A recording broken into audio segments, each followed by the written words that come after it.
नमस्कार. इयत्ता तिसरीचे मुलं सादर करत आहे एक छोटेसे नाटक. त्याचे नाव आहे पाणी किती खोल.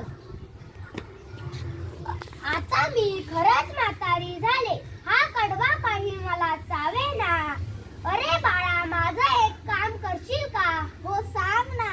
ही कडब्याची पेंडी तेवढी नदी पलीकडच्या कडबा कुट्टीवरून कापून घेऊ नये, म्हणजे मला कडबा नीट चघळता येईल. दे मला पेंडी बांधून. एक काम पोत सुद्धा दे. कुट्टीसाठी आता कापून घेऊ नये. बैल काका, मला नदी पलीकडच्या कडबा कुट्टीवर जायचं आहे. आजीसाठी कडबा कापून घ्यायला. पण मी नदीच्या पाण्यातून जाऊ शकेन का?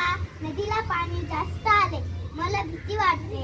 अरे काळजी करू नको, गुडघे इतकंच तर पाणी आहे, तू आरामात जाशील. अरे वेड्या, कुठे चाललास? नदीला पाणी जास्त आलंय, वाहून जाशील. मागे फिर. खारुताई, पाणी जास्त नाहीये असं बैल काकांनी सांगितलं. मला आरामात जाता येईल असं ते म्हणाले. मुळीच नाही. कालच माझी एक मैत्रीण पाण्यातून पलीकडे जाताना वाहून गेली. असा वेडेपणा करू नको, मागे फिर.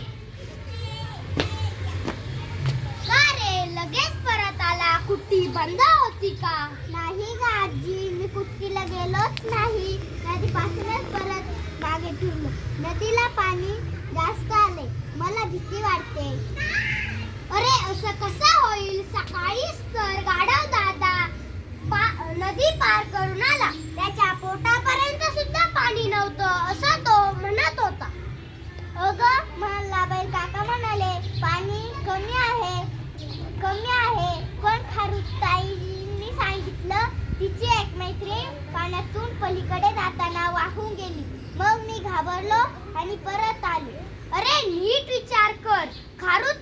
बैल काका किती उंच आहे, खारुताई किती छोटकी आणि